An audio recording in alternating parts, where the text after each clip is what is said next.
안녕하세요. 텐과 함께 AWS 클라우드 더 똑똑하게 운영하기 세션에 오신 여러분, 저는 테크니컬 어카운트 매니저 장인기라고 합니다. 오늘은 가장 기본적인 비용 최적화 컨셉에 대해서 소개해 드리겠습니다. 먼저 비용 관리 섹션에서는 비용 관리의 어려움과 이를 위한 AWS의 시도와 노력, 그리고 클라우드 환경에서의 비용에 대한 인식 전환 필요성에 대해서 이야기하겠습니다. 그리고 이어서 비용 최적화를 위해 고려하는 5가지 요소를 확인해 보도록 하겠습니다. 다음은 일반적으로 고객이 언급하는 비용 관리의 어려움입니다. 비용 최적화의 필요성은 누구나 느끼지만 누가, 어디서, 그리고 어떻게 시작해야 좋을지 부담감이 있는 것도 사실입니다. 하지만 고객분들이 클라우드로 마이그레이션하는 중요한 이유 중 하나도 바로 비용입니다. 클라우드를 사용하면 서버와 데이터 센터를 위한 자본 및 시간을 미리 마련할 필요가 없으며 빠르게 프로비저닝하여 사용한 만큼만 비용을 지불할 수 있습니다. 또한 AWS는 자체 비용을 절감하기 위해 끊임없이 노력하고 있으며 그에 따른 비용 절감 효과를 서비스 가격 인하 형태로 고객들에게 제공하고 있습니다.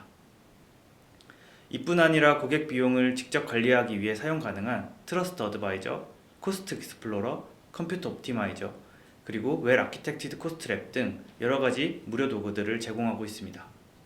비용 최적화는 비용 절감과는 다릅니다.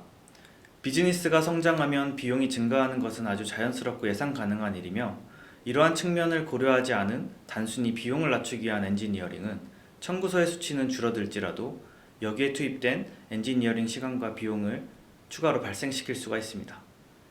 그렇기 때문에 클라우드 환경에서는 클라우드의 민첩성과 규모를 활용할 수 있도록 워크로드를 조정하고 지속적으로 비용을 최적화하는 것에 초점을 맞추셔야 됩니다. 인식의 전환 없이 사용 패턴이 동일하다면 불필요한 비용이 발생하는 순환은 계속될 수 있습니다. 이를 위해 이 섹션에서는 크게 5가지 요소를 가지고 비용 최적화에 대해 이야기해 보려고 합니다.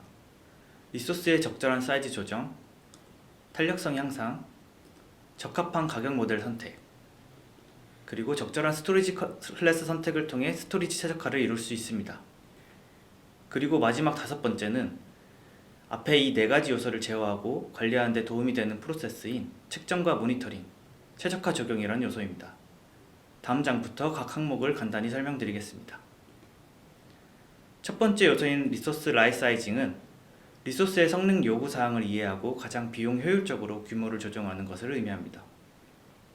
이를 위해서는 리소스 사용률 검토와 더불어 스케줄링을 통한 탄력적인 운영이 전제되어야 하는데요. 간단한 예를 들어 설명드리겠습니다. 현재 실행 중인 M5 4X라지 인스턴스 유형과 관련된 리소스 라이트 사이징의 예입니다. 현재 사용하고 있는 이 인스턴스의 시간당 가격은 0.768달러입니다. 하지만 도입 시기와는 다르게 이 인스턴스가 부족하거나 혹은 오버 프로비저닝 상태일 수가 있습니다. 따라서 CPU, 메모리, 네트워크, 그리고 디스크 I/O 등의 지표를 통해 현재 부하를 검토해 볼 필요가 있습니다. 이런 과정을 통해 성능은 충분히 커버하지만 비용은 더 저렴한 인스턴스 유형을 식별하고 M5 라지 사이즈 인스턴스로 크기를 줄였습니다.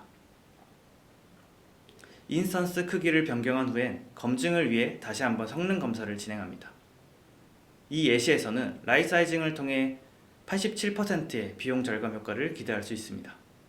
AWS의 컴퓨트 옵티마이저는 이 과정들을 자동으로 수행하여 라이트 사이징을 위한 권장사항을 제공해줍니다.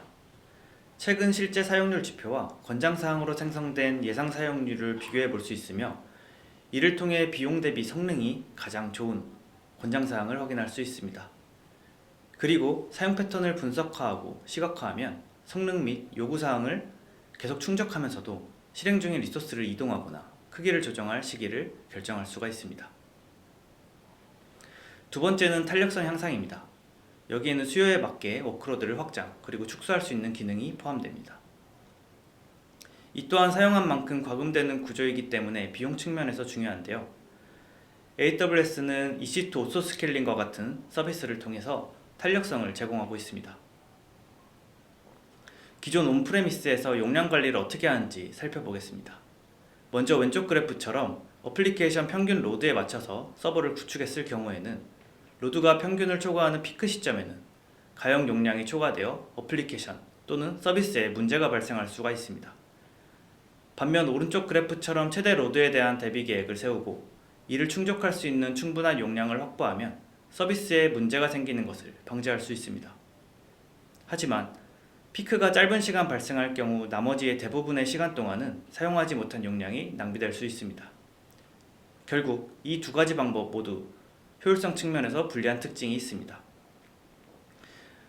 아마존 EC2 오토스케일링은 특정 시점에 필요한 용량을 중심으로 워크로드 크기를 동적으로 조정할 수 있는 무료 서비스입니다. 예상 증가율을 미리 파악하여 그에 맞추어 확장하도록 스케줄링 할 수도 있습니다. 즉, 동적인 워크로드 변화에 맞추어 필요한 용량에 대해서만 비용을 지불하여 비용 절감 효과를 기대할 수 있습니다. 세 번째 요소는 적절한 가격 책정 모델을 활용하는 것입니다. 대부분의 워크로드는 온디맨드 워크로드로 시작되는데요. 즉, 사용한 만큼만 비용을 지불하시면 됩니다. 하지만 AWS에서는 워크로드에 따라 적절하게 적용할 수 있는 여러가지 요금 체계를 제공하고 있습니다. 다음 장표에서는 리저브드 인스턴스와 세이빙스 플랜, 그리고 스팟 인스턴스에 대해서 간단히 설명하겠습니다. 먼저 온디맨드는 약정 없이 사용한 만큼 지불하는 형태입니다. 별도의 약정을 하지 않으면 온디맨드 요금 체계로 사용하게 됩니다. 약정이 없기 때문에 트래픽이 일정하지 않거나 예측이 어려운 워크로드에 적합합니다. 반면 리저브드 인스턴스와 세이빙스 플랜은 특정 기간 약정을 전제로 인스턴스에 적용되는 할인 정책입니다. 이는 특정 유형의 인스턴스를 1년 또는 3년 동안 실행할 계획을 가지고 약정하게 되며 지불 방법, 기간, 예약 조건에 따라서 온디맨드 요금 대비 최대 75%까지 할인을 받으실 수 있습니다.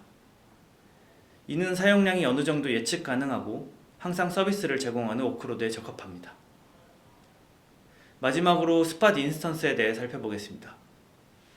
약정이나 선결제 비용 없이 EC2에서 온디맨드 요금 대비 최대 90%까지 절약할 수 있는 이 스팟 인스턴스는 미사용 자원을 크게 할인된 가격으로 제공해드립니다.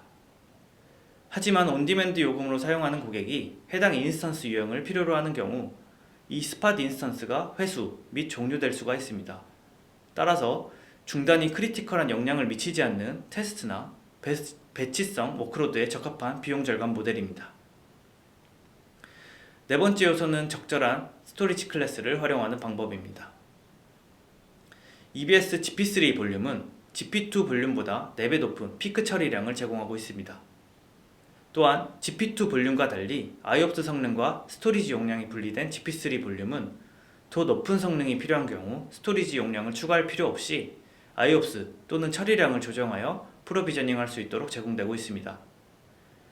불필요한 스토리지 볼륨 비용을 줄임과 동시에 GP2 대비 기가바이트당 비용을 20%까지 낮추어 제공하고 있기 때문에 성능과 비용 측면에서 최신 세대인 GP3 볼륨을 사용하실 것을 권고드리고 있습니다. 그 다음 S3 서비스는 고객분들의 사용 패턴 및 워크로드 성격에 따라 최적화하실 수 있는 다양한 스토리지 계층을 제공하고 있습니다. 접근 빈도가 제각각인 데이터들에 대해 동일한 비용을 지불하지 않고 합리적으로 사용할 수 있도록 스토리지 계층별로 비용을 다르게 제공하고 있으며 S3 딥 아카이브와 같은 콜드 스토리지는 표준 S3 스토리지보다 저장 비용이 훨씬 저렴합니다. 따라서 비용 최적화 관점에서 어플리케이션이 S3 오브젝트에 각각 얼마나 자주 액세스해야 하는지에 따라 활동을 검토하고 적절한 계층에 배치하는 것이 좋습니다. 마지막 요소는 앞에서 살펴본 4가지 요소를 관리하고 보완하는 프로세스 및 도구입니다. 예를 들어 여기에는 모든 리소스를 적절하게 모니터링하고 분리할 수 있도록 태그를 정의하고 적용하는 것들이 포함됩니다. 또한 추적할 지표와 KPI를 정의하여 비용 최적화 목표를 지속적으로 점검해야 됩니다. 또 팀 인원 모두가 비용 효율성을 염두에 두고 아키텍처를 설계할 수 있도록 하고 마지막으로 비용을 최적화하는 책임을 여러 팀에 할당하여 지속적으로 관심을 가질 수 있도록 시스템을 구축하여 모두가 비용 최적화에 참여하는 것이 중요합니다. 지금까지 클라우드의 비용 최적화의 기본적인 컨셉과 AWS에서 이를 위해 제공하고 있는 몇 가지 서비스에 대해서 알아보았습니다. 비용은 지속적으로 관리하고 최적화하셔야 됩니다.